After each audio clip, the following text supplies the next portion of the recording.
A key component of the modern world economy, the chemical industry delivers products and innovations to enhance everyday life. It is also an industry in transformation, where chemical executives and workers are delivering growth and industry-changing advancements while responding to pressures from investors, regulators, and public opinion. Discover how leading companies are approaching these challenges here on The Chemical Show. Join Victoria Meyer, president of Progressio Global and host of The Chemical Show, as she speaks with executives across the industry and learns how they are leading their companies to grow, transform, and push industry boundaries on all frontiers. Here's your host, Victoria Meyer. Hi, this is Victoria Meyer. Welcome to The Chemical Show. This week, I am speaking with Jonathan Quinn, who is the Director of Market Development and Sustainability at Pregis. He leads the market segmentation strategy and execution along with all facets of flexible packaging sustainability. Jonathan joined Pregis in June of 2021 and also has a history in the plastic packaging and marketing at companies including Nova and ITW. Jonathan's a recognized expert in packaging sustainability, which is a really hot topic these days, and was recently named in the top 40 under 40 by Waste 360. So that's a pretty awesome accomplishment. Jonathan, welcome to The Chemical Show. Thank you so much for having me. I'm really excited to be here. Really excited to jump into the conversation. Thanks. I appreciate you joining me today. So let's just get started. What's your origin story? How did you get interested in packaging? So I think this is becoming a more and more publicized story, but and I say that half joking. But I grew up around the flexible packaging industry. I have pictures of me in a box of resin when I was 2. I was in the lab doing testing when I was 5 because it's what I thought was the cool thing to do. My dad was a CEO of a number of flexible packaging companies. And I'm actually the 3rd generation of my family that's in the packaging industry. My grandfather was a press operator before my dad, but that's really where the fire came from. And then, growing up, my dream was always to work and be in the packaging industry. I knew I always wanted to be on the kind of the commercial side of things. And that's where my dream came to go to Clemson and study packaging. And that's what I did. And now I also have my younger brother as well as in the industry. So it's really become a family affair, I guess you could say. That's really interesting because I don't think we often hear that packaging is the family business, but that makes sense. You studied it, you lived in it, you've worked in it. Mhm. What's the biggest misconception today about plastics and packaging? I'm sure that like when you're out and about, your friends wonder why you're doing this or they have something to say. But what do you see as some of the biggest misconceptions that exist across consumer and public perception about packaging? Yeah. At the end of the day, I would say, I think we all know and we've all heard it, but that plastic is evil. And to your point about your friends knowing what industry and things of that nature, me and my wife were maybe 4 years ago, we were at a wedding and we met these people and we were discussing what I did, what she did. And I explained that or she actually explained that I was in the plastics industry and packaging. And that was when I was working at Nova. And they looked at me like I was like evil because we were in Florida at a wedding on a beach and it was supposed to be this fantastic thing. And sitting there, the evil guy standing on the beach that works for the plastics industry.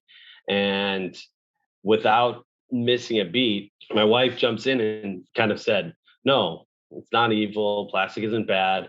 And she goes, "Buy plastic, live fantastic." I was like, wow, where did that come from? It was one of like those like proud moments of like your Yeah. wife standing up for you. But we turned that "buy plastic, live fantastic" into a hashtag to try and be able to promote the value of flexible packaging, to promote the value of plastic. Because at the end of the day, plastic provides and enables the everyday life of the everyday consumer. Yeah. And plastic is not evil. And we really have to help make sure the consumer understands that.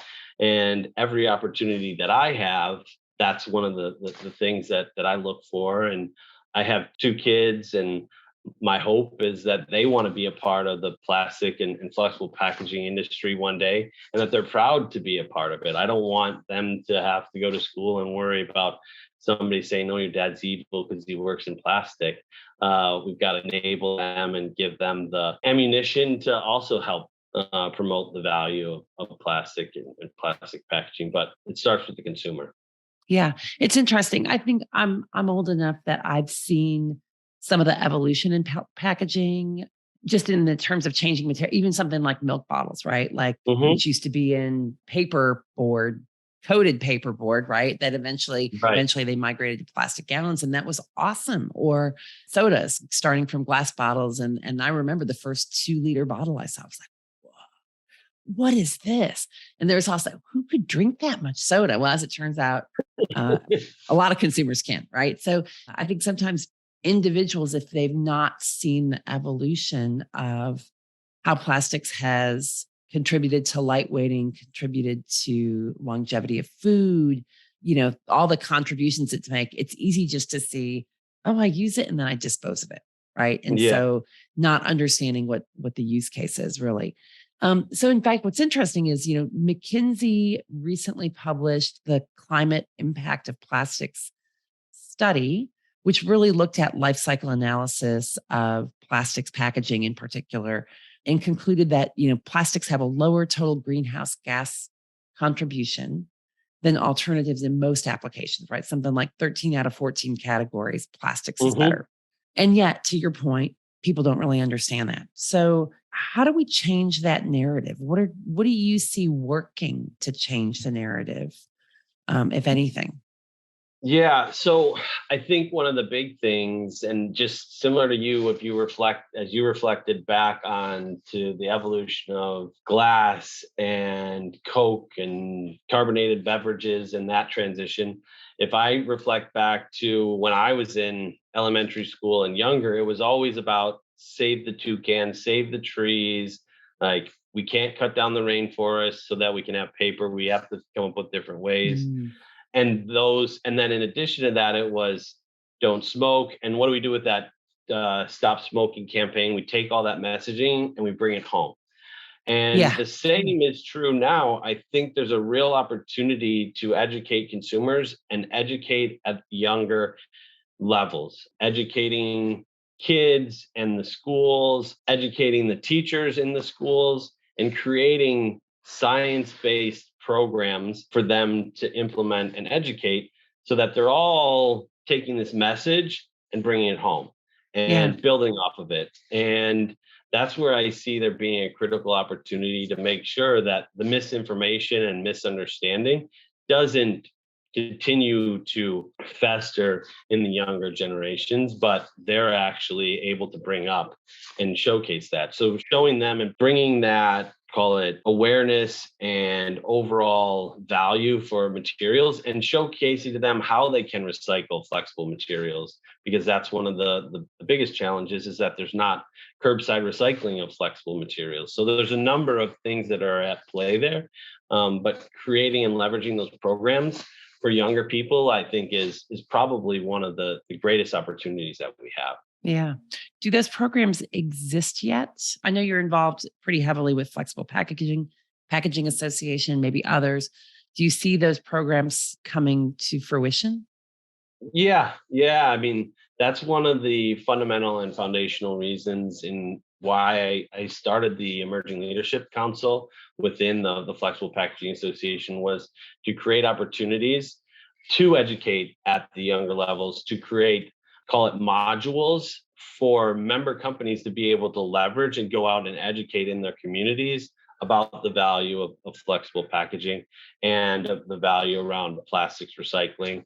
But that's one of the things I would say that has kind of taken off. And then if you look at like the Trex program that exists, where they create basically challenges, there's challenges that are out there between schools. There's ways to create collection in schools to bring flexible materials into the school to recycle versus having to take those to the grocery store. So it enables the students to see how by bringing in your flexible materials, once they collect 500 pounds, for example, within 6-month period, they get a free bench made out of Trex decking board, which that helps the students to understand that there's multiple lives that this plastic packaging can have. Yeah, that's interesting. I've actually heard about that program, and I've spoken to a couple people about it, because it should really be widespread in schools, right? We should be encouraging this. Right. In fact, I will make sure a link gets added into the show notes on this, because I think that's an easy way for people to get access to that. Yeah, and it's something that you can do, that people can do that are watching, that they can do in their own offices. So I did this at Nova, and we've also now done this and rolled it out across the board at Pregis. And it's probably one of the coolest things that has happened since I've been at Pregis. So the goal and the target is to hit 500 pounds over a 6-month period. In our Grand Rapids facility, we were able to have close to 150, 200 employees, call it, in Grand Rapids.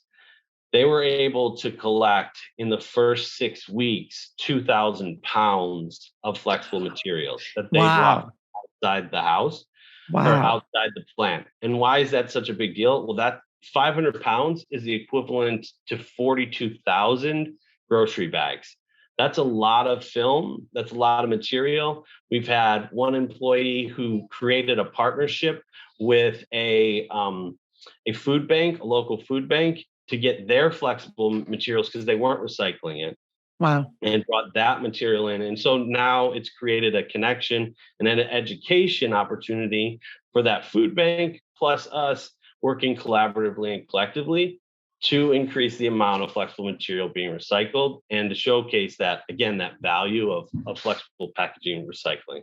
Yeah, that's interesting. That's really cool. And I think just the whole network effect of it, right? Because I think, as you say, one of the challenges is people get these items, let's just say grocery bags. And in theory, it's nice to say, I'm always going to have I'm going to bring my own bag to the grocery store. Well, for me personally, COVID changed all of that. I used to really go to the grocery store. I would bring my own bags. And then COVID started, they don't want your bags because they might be dirty, right? And then I have converted to much more online shopping and just picking it up at the store. All I can do is figure out a way to recycle it, which fortunately the stores most stores take the bags back, but it's a hassle. Right. And but creating that awareness and turning it into something good is useful. Yeah, I would tell you. So, I mean, that's part of when I talk about why we did what we did in our plants is Pregis is traditionally a protective packaging company. We've seen tremendous growth over the past few years. I mean, even over the course of the past 5 years, not just COVID related, because the mind of the consumer and that convenience has shifted, and you're not different than many consumers in that you're focusing and you're spending more time and buying online versus going to the store. And what we have to think about is that how do we enable and make recycling convenient and thoughtless? And what you have to think about is pre-pandemic, the average home parcel deliveries per household was 152 e-commerce deliveries, home parcel deliveries per year. Okay. In post-pandemic, it is exceeded 200 times per household. So what does that mean? Well, that means that there's 200 opportunities to pick up those flexible materials and take them back. Because all of those delivery vehicles, they end up going back empty. So there's a way to create a program and infrastructure to enable and make it easy, even if you just focus it on mailers and air pillows and bubble and things of that nature. You're able to create a significant increase in the amount of plastic and flexible plastic material that's being collected, and it's oftentimes the cleanest, and most times it's often it is the cleanest stream. Makes sense. And it helps to take that inconvenience associated with flexible film or flexible material recycling out of the mix. Hey gang, this is Victoria. I just wanted to let you know about a community that we've built specifically for the chemical industry and listeners of The Chemical Show. It's called the Chemical Community. A pretty direct name, right?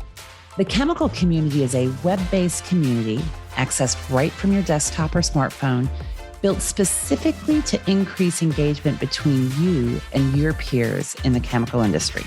One of the reasons I built the Chemical Show and now the Chemical Community is to create greater connection across members of the industry, to share stories, gain insights, to know more and to do more for each other and for our industry. When you join the Chemical Community, you become part of something bigger. Members of the Chemical Community share insights about trends and topics in the chemical industry, get early access to podcast guests, participate in special events exclusive to the community, get event replays, and much more. I go live in the community twice a month to engage members and facilitate dialogue across the group. This community is growing and evolving based on what you want and need. As one of our members, Dennis, has said, learning what's top of mind for other companies and industries generates the opportunity for new insights that I can apply to my own business. Thanks, Dennis. And as we all know, insights drive innovation, drive value. So, want to be part of the Chemical Community? Just head on over to thechemicalcommunity.com. The link is also in the show notes. Head on over there to sign up and start building a closer connection with your peers in the chemical industry. Thanks, and I'll see you there.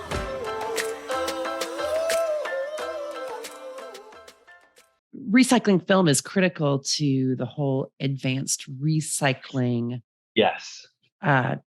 processes and infrastructure that's being built, right? So, I mean, I think if we look at the change over the past couple of years, heavy emphasis, we're starting to see real commercialization, advanced recycling to turn, these flexible packaging films into a chemical feedstock to go back into plastics, polyethylene manufacturing, et cetera. Certainly a high emphasis from major corporations, certainly a high emphasis from consumer products companies to increase recycled content, recyclability. And yet, I sometimes to a certain degree wonder, do consumers care? And do they care enough to do the work to make that happen? Yes. But it's kind of putting the rest of the puzzle together, which it sounds like you're working, at least in your sphere of influence, to do.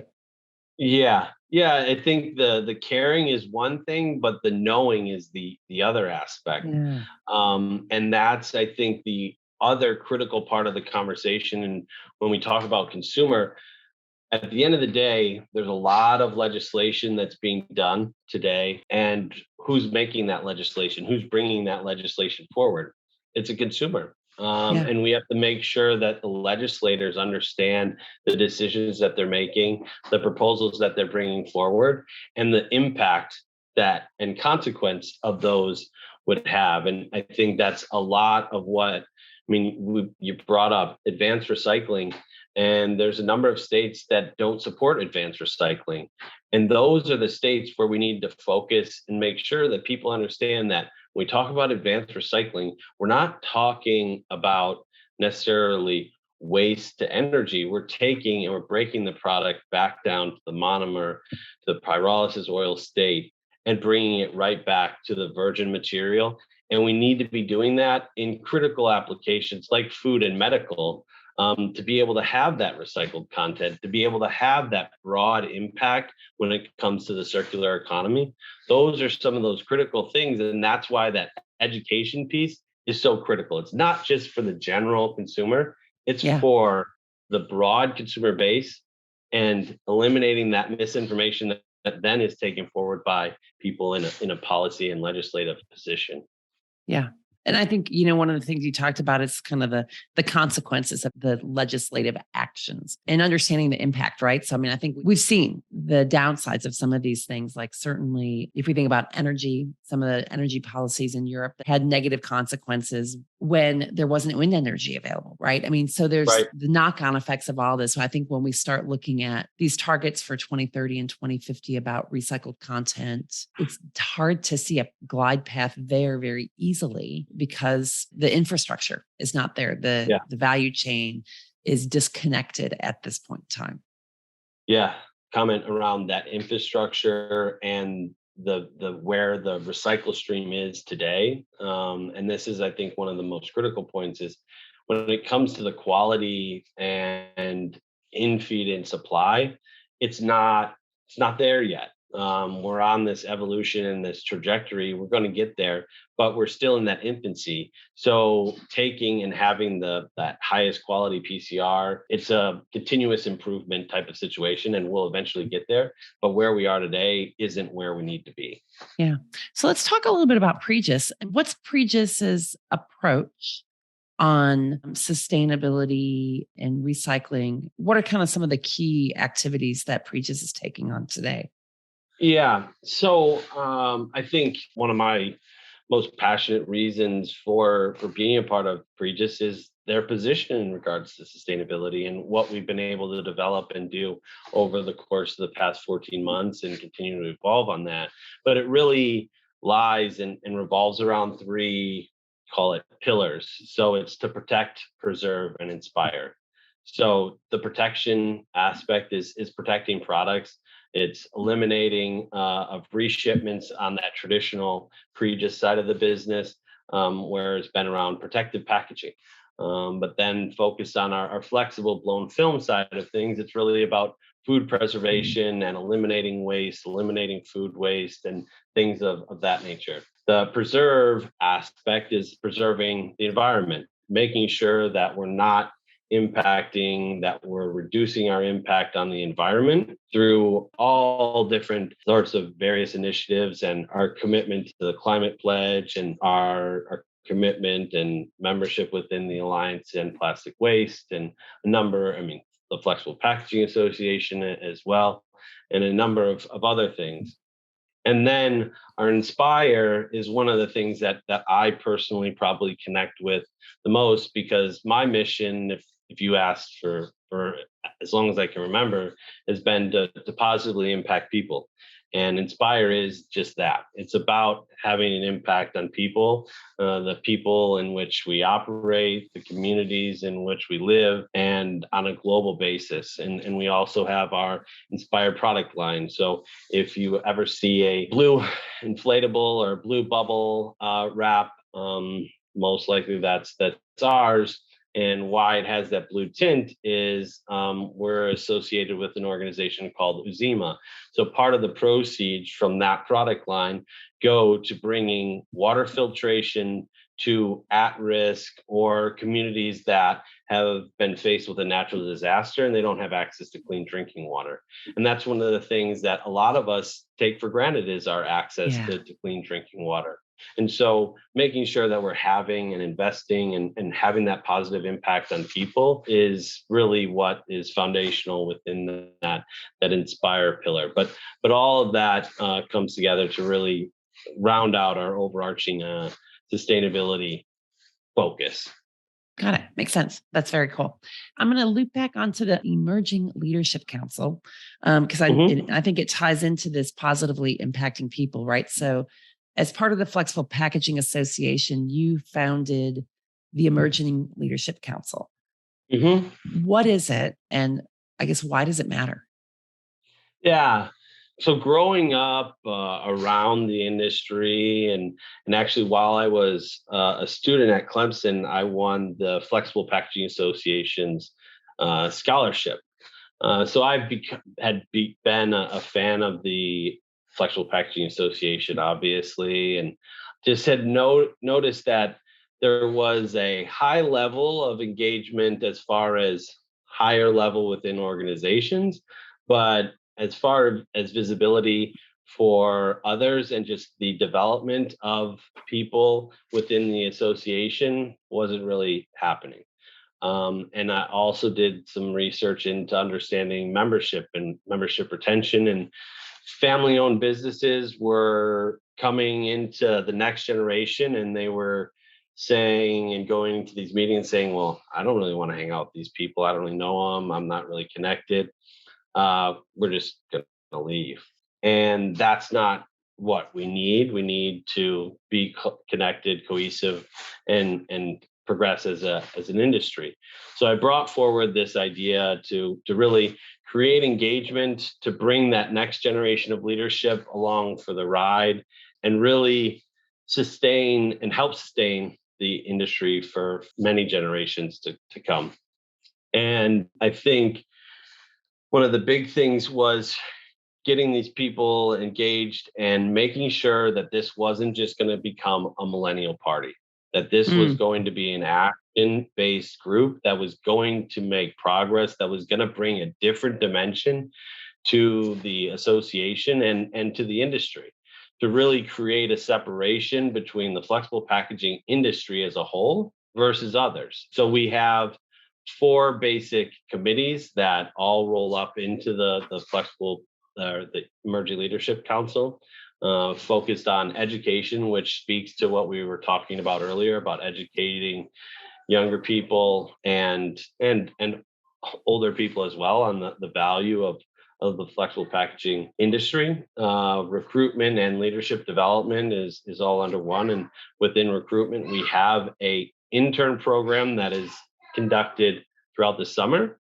And it's an internship program that is, we're bringing together interns from all different companies to have a weekly interaction for about an hour and a half, whether it's across different companies. Programming across companies. That's pretty cool. This creates a network of all those interns with other interns, but also with the members of the ELC. So we will have weekly engagements it's a small group, so we can learn from each other. They can ask for advice that they don't maybe necessarily feel comfortable asking their boss. So it's kind of creates a safe space for them and really creates differentiation, because I don't know of an industry anywhere that has something like this. Yeah.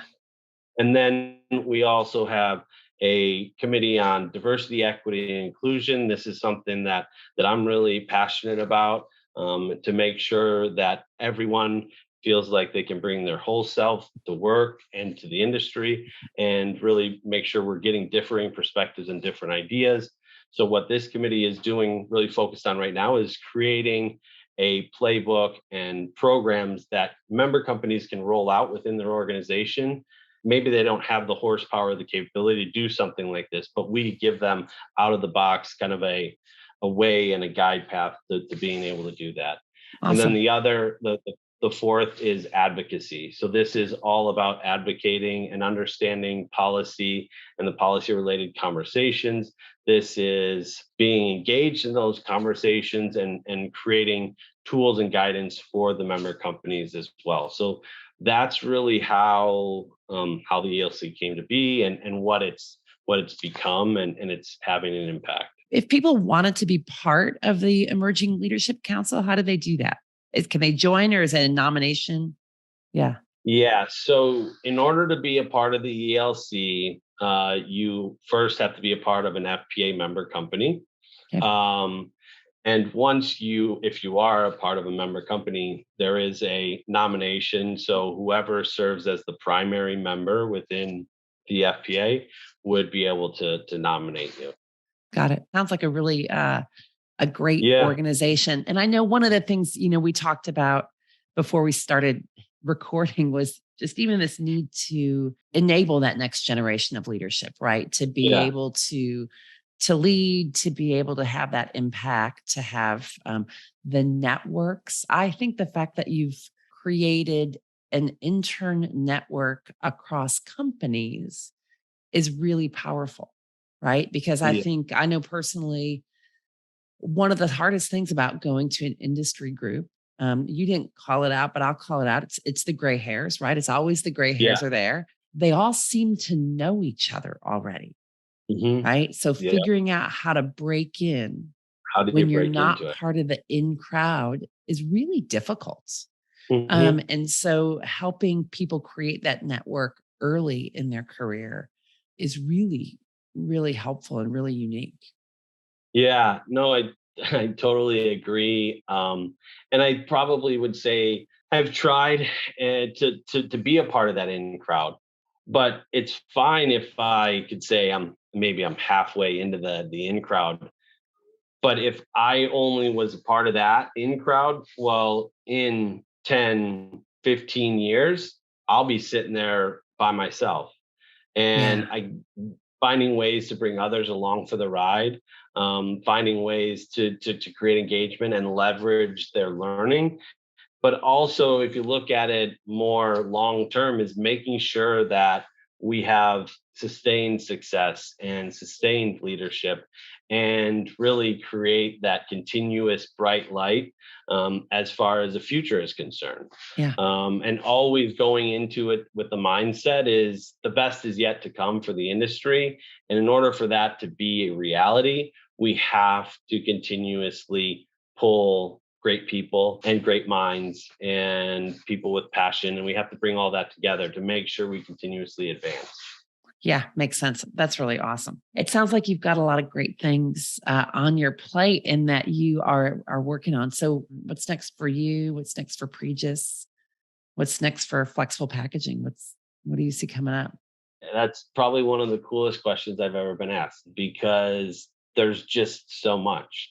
As far as Pregis is concerned, we're in a tremendously awesome position in that we are material neutral and we have a material neutral offering of paper and plastic, but we have the science and fact-based knowledge and awareness to support that.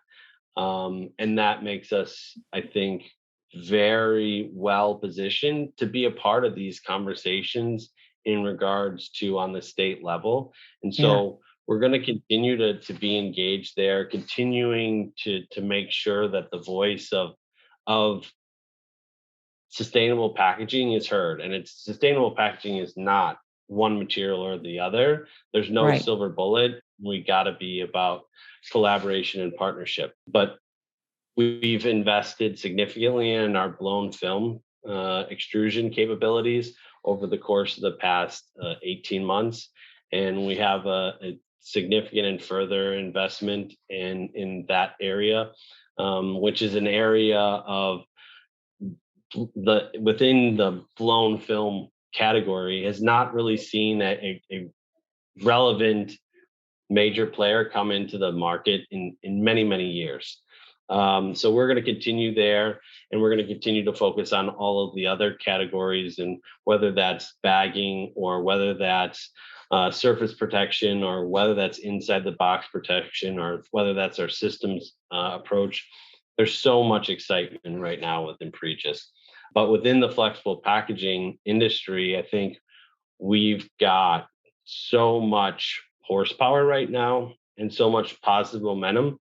Do we have some turbulent waters ahead and facing some of the legislative conversations? Sure. But the facts don't lie. I mean, you brought up the McKinsey study. The value that flexible packaging brings and plastic packaging brings and plastics more broadly brings to the everyday consumer is real. And we have to continue to find ways to showcase that to consumers. At the end of the day, the future is bright. There's a lot of passionate people within the industry, within plastics and packaging as a whole. And I'm excited to be along for the ride. And at the end of the day, creating ways to make those gray hairs proud of what they've left behind and what they enabled, because at the end of the day, we wouldn't have anything had it not been for the roads and the bricks that they had laid. And we got to make sure we continue. And we're not going to do it necessarily the same way they did. We're going to do things a little bit different, but that's okay. And as long as we make sure to continuously improve and continuously evolve and have the consumer at mind, we'll do everything we need to. Awesome. Well, that's great. I really appreciate you joining me today, Jonathan. This has been a great conversation. I think people are going to love learning more about your perspectives and the work that you and Pregis and the Flexible Packaging Association are doing. So thanks for joining us on The Chemical Show.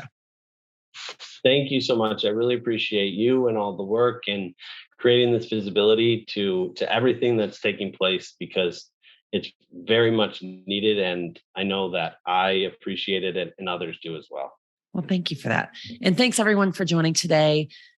Stay tuned for the next episode. We'll see you soon. We've come to the end of today's podcast. We hope you enjoyed your time with us and want to learn more. Simply visit thechemicalshow.com for additional information and helpful resources. Join us again next time here on The Chemical Show with Victoria Meyer.